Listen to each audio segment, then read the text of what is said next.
আপনারা তো উজ্জ্বলের ইমান দেখেছেন, এই ছবিটা নিশ্চয়ই দেখেছেন। উজ্জ্বলের প্রত্যেকটি ছবির আয়োজন ছিল অনেক বড়।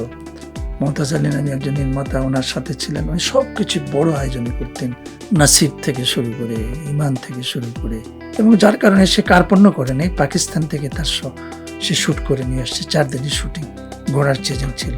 আর একটা খুবই আনকমন একটা ঘটনা ঘটলো যে ওনার ইচ্ছা ছিল যে এই ছবির লাস্ট দৃশ্যটা আমরা মেঘনার চরে শুটিং করব, মেঘনা নদীর পাড়ে, এবং সূর্যটা ডুবে যাবে, সকিনার মৃত্যু হবে।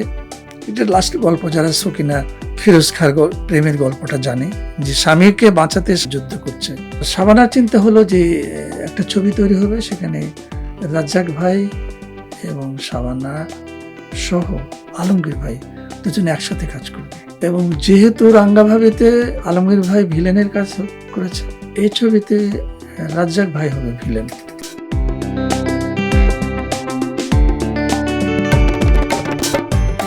সেই সময় কিছু মজার ঘটনা ঘটলো। প্রযোজক যুদ্ধ, একদিকে উজ্জ্বলের যুদ্ধ সাদেকের সাথে, একদিকে সাদেকের যুদ্ধ উজ্জ্বলের সাথে। মাঝখান থেকে আমি কোন পক্ষ নেব? আমি শাবানা সাদেকের পক্ষে যাব রাঙ্গাভাবি, নাকি ববিতা উজ্জ্বলের পক্ষে যে বীরাঙ্গনা সকিনায় যাব?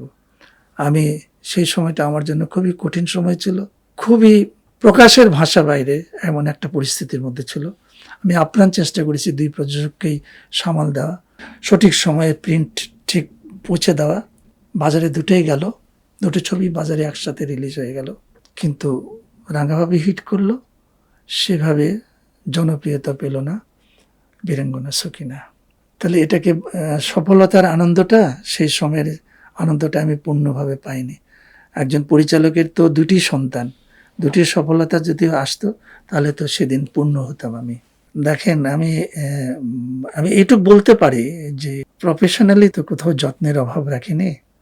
অতএব দুইজন নির্মাতার মানে প্রযোজনা সংস্থার দুইজনেই আমাকে কোথাও অভিযোগ বা ব্লেম করার সুযোগ পায়নি, কারণ তারা তো আমার কাছ থেকে স্ক্রিন বুঝে নিয়েছে, তারা স্ক্রিনে স্যাটিসফাইড হয়েছে যে হ্যাঁ এটা স্পষ্ট।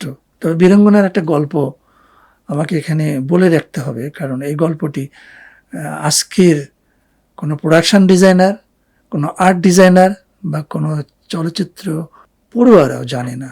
আমি এটা বলে রাখছি। এই ছবির লাস্ট দৃশ্যটা শুটিং হওয়ার কথা ছিল। আপনারা তো উজ্জ্বলের ইমান দেখেছেন, এই ছবিটা নিশ্চয়ই দেখেছেন। উজ্জ্বলের প্রত্যেকটি ছবির আয়োজন ছিল অনেক বড়।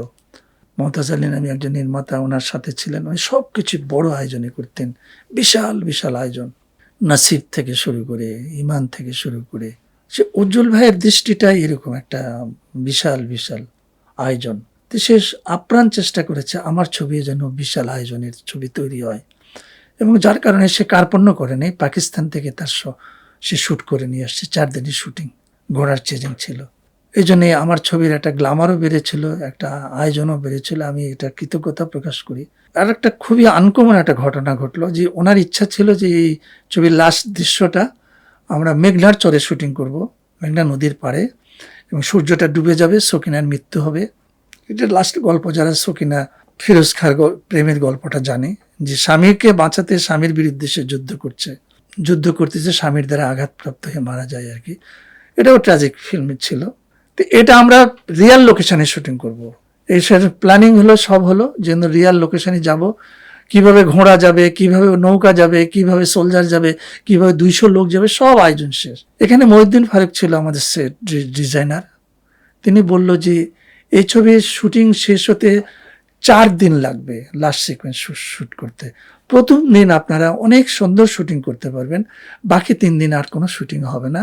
কারণ এই মেঘনার চরে শুটিং করতে গেলে চারিদিকে যে মেঘনা নদী আছে, শত শত নৌকার দর্শক এই ছবিটা শুটিং দেখার জন্য আসবে, এবং সমস্ত ইউনিট ক্লান্ত হয়ে যাবে, তাদেরকে সরানোর কোনো সুযোগ থাকবে না আমাদের। প্লাস আমরা যে এই সমস্ত লোকজন নিয়ে এসে, এই যে ঘোড়া নিয়ে এসে, সোলজার নিয়ে এসে শ্যুট করব, সেই সুযোগটা তখন আমরা হারিয়ে ফেলবো, আমাদের বিশাল অর্থের ক্ষতি হবে। আমাদের তখন মনে আছে, আমার বেশ মনে আছে, তো আমরা একটা মানুষকে আমি মনে করি সেই সময়, মমতাজ ভাই ছিল আমার সাথে, তখন সাহস দিয়ে বলল যে এটা হবে, চলো আমরা একটা চিন্তা করি, অল্টারনেটিভ চিন্তা করি, কি করা যাবে। এটা ভাবনার বাইরে একটা চিন্তা আসলো। মহিউদ্দিন ফারুক এবং আমার মমতাজ আলী বললো যে এটা আমরা স্টুডিওতে শুটিং করব। একটা যুদ্ধ, একটা আউটডোর। আমরা সেই সোনারগাঁ দুর্গ দেখে আসলাম, আমরা কত নারায়ণগঞ্জের কত জায়গা থেকে শ্যুট হবে তার একটা ছক কেটে আসলাম। আর হঠাৎ করে একটা সেটের ভিতরে মহিউদ্দিন ফারুক বলল যে এটা সেটের ভিতরে শুটিং হবে, আমরা সেটের ভিতরে এটা শ্যুট করব, আমরা বিশ্বাস করিয়ে দেবো যে এটা মেঘনার চরে শ্যুট হয়েছে। মানে আমার চিন্তা, ইউনিটের চিন্তা সব কিছু বাইরে একটা নতুন চিন্তা এসে দাঁড়ালো। এই গল্পটা অজানা রাখার দরকার নাই, কারণ আমাদের হাতে এখন কোনো প্রমাণও নাই যে এই দৃশ্যটা দর্শক এখন দেখতেও পাবে না, কারণ উজ্জ্বল সাহেব অনেক যত্ন করে এগুলো প্রিজার্ভ করেছিল এই ছবির প্রিন্ট, কিন্তু আনফর্চুনেটলি এটা রাখতে পারেনি, নষ্ট হয়ে গেছে। আমরা 2 নম্বর পুরো ফ্লোরটা ভাড়া করলাম, পুরো ফ্লোরের ভিতরে 40 ট্রাক বালি নিয়ে আসলাম মহিউদ্দিন ফারুকের ইয়েতে, বালি দিয়ে পুরো ফ্লোরটাকে বালিময় করে ফেললাম।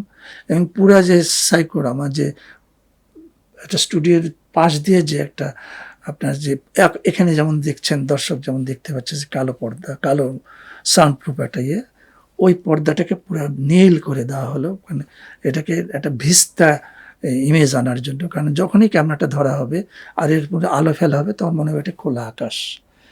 এবং অদ্ভুত একটা তৈরি করে যে এখানে কিন্তু আমি যে আলোতে শ্যুট করছি এখানে কিন্তু ডিমার সিস্টেম করা আছে, আলো বাড়ানো যাবে, আলো কমানো যাবে। এফডিসিতে একটা যন্ত্র ছিল যেটাতে আলো বাড়ানো যাবে, আলো কমানো যাবে। এবং মহিউদ্দিন ফারুক করলো কি, ওই যে পুরো ওয়ালটাকে সে একটা নীলাভ রং দিয়ে একটা ভিস্তা ইমেজ ভার্টিক্যাল থেকে হরিজেন্টালে নিয়ে ছেড়ে দিল আর কি। ক্যামেরাতে যখনই দেখা গেল মনে হচ্ছে যে এটা একটা শূন্যস্থান, চরের ভিতরে আছি আমরা। এবং চরের পানি দেখানোর জন্য সে একটা আয়োজন করলো, সেলোপিন পেপার নিয়ে আসলো, নিয়ে এসে ওই যে পর্দার পাশ দিয়ে রেখে সে ব্লোয়ার, ছোট ছোট ব্লোয়ার ফ্যান দিয়ে দিল, আলো ফ্যানগুলো জ্বলছে আর ছোট ছোট ডিম লাইটগুলো বসানো ছিল। আলোটা ওই যে আপনার সেলোপিন পেপারের উপর আলোটা পড়েছে, ফ্যানের বাতাসে এটা কাঁপছে, মনে হচ্ছে সূর্যের আলো পানিতে পড়ে গ্লিটার হচ্ছে। অদ্ভুত দৃশ্য। ডিমারের সাহায্যে পুরো 5 দিন শুটিং করলাম আমরা লাস্ট সিকোয়েন্স এখানে। এই যে বাঙালির যে উদ্ভাবন শক্তি, ক্রিয়েটিভ আইডিয়া, আমরা জানি অনেক কিছু, আমরা বুঝি অনেক কিছু, আমরা পারি অনেক কিছু, এটা দর্শকদের জন্য একটু জানানো থাকলো। এর জন্যে মহিউদ্দিন ফারুক, এই জন্যে মমতাজ আলী, উজ্জ্বল যে আয়োজনটা করেছেন, খরচ করেছিলেন কুদরত এলাহি পুনির, হাসানুল্লাহ মনি, পুরো ছবির ইউনিট, রেজা লতিফের ক্যামেরার সেটিং। আসলে বাঙালি না, বাঙালি কি বলবো, দর্শকের কিন্তু মানসিকতা যদি পরিচালক আগেই জানতে পারতো, অ্যাজামশন করে যে এটা হলে এই হবে। আমাদেরও খুবই চিন্তা ছিল শিল্পীরা লাস্ট সিকোয়েন্সে মারা গেলেই ছবি হিট করে বা হিট করবে। এই যে ববিতার পুরো একটা সকিনার যে এত ত্যাগ স্বামীর জন্য, এত কষ্ট, যে আমরা মনে করেছি যে স্বামীর হাতে একটা সোর্ড বা একটা ইয়ে পড়ে ববিতা যদি, সকিনা যদি মারা যায় ফিরোজ খার হাতে, তাহলে বোধহয় ছবিটা হিট করবে। কিন্তু দর্শক এটা নেয়নি, দর্শক সেন্টিমেন্ট এটা নেয়নি।